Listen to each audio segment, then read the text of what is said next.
पहला पाठ रोमियो के नाम संत पौलुस का पत्र, अध्याय 11, पद संख्या 1, 2, 11, 12, 25 से 29 तक। इसीलिए मन में यह प्रश्न उठता है, क्या ईश्वर ने अपनी प्रजा को त्याग दिया है? निश्चय ही नहीं।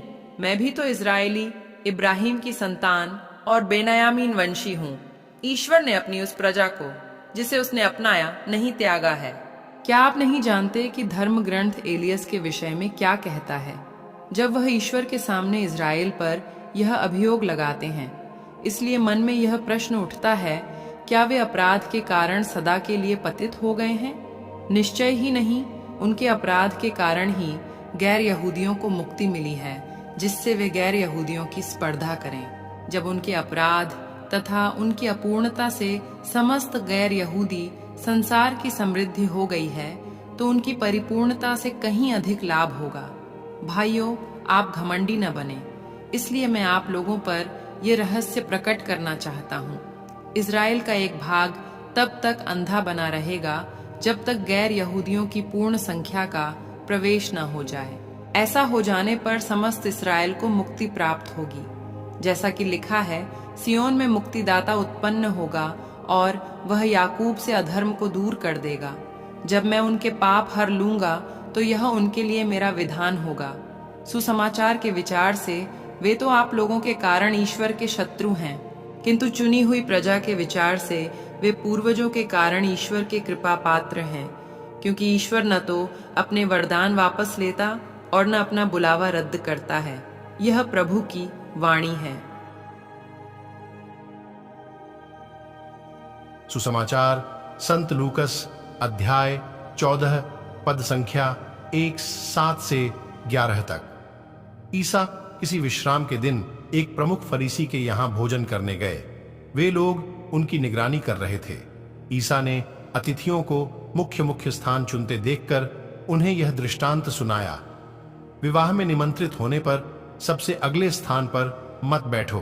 कहीं ऐसा ना हो कि तुमसे प्रतिष्ठित कोई अतिथि निमंत्रित हो और जिसने तुम दोनों को निमंत्रण दिया है वह आकर तुमसे कहे, इन्हें अपनी जगह दीजिए, और तुम्हें लज्जित होकर सबसे पिछले स्थान पर बैठना पड़े।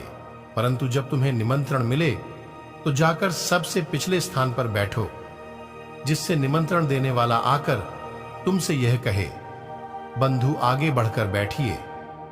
इस प्रकार सभी अतिथियों के सामने तुम्हारा सम्मान होगा, क्योंकि जो अपने को बड़ा मानता है वह छोटा बनाया जाएगा, और जो अपने को छोटा मानता है वह बड़ा बनाया जाएगा।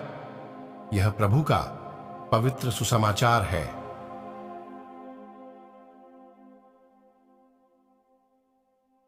मनन चिंतन। यीशु हमेशा हमें विनम्र बने रहने के लिए प्रोत्साहित करते हैं।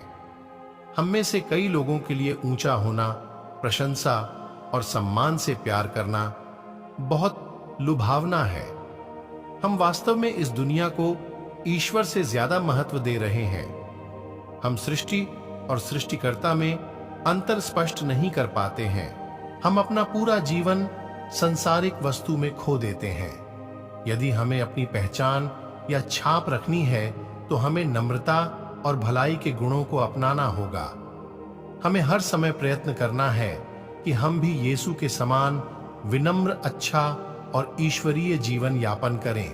आज का वचन और पाठ हम सभी के लिए बहुत ही लाभदायक है। यीशु ने हम सभी को यह बात कह रहे हैं, जैसे तुमको किसी समारोह में आने के लिए बुलाया गया है तो तुम सामने मत बैठो। कहीं ऐसा ना हो कि वह जगह किसी अतिथि का हो, तुम सबसे पीछे जाके बैठो, ताकि समारोह का मुख्य कहे, बंधु आप सामने आकर बैठो। और सुसमाचार में कहता है, जो छोटा है वह बड़ा बनाया जाएगा और जो बड़ा है वह छोटा बनाया जाएगा। मेरे प्रिय विश्वासी भाई बहनों, आज के वचन पर जरूर मनन चिंतन करें। आज के वचन को सुनने वाले सभी विश्वासी भाई बहनों को परमेश्वर आशीष प्रदान करे। आमीन।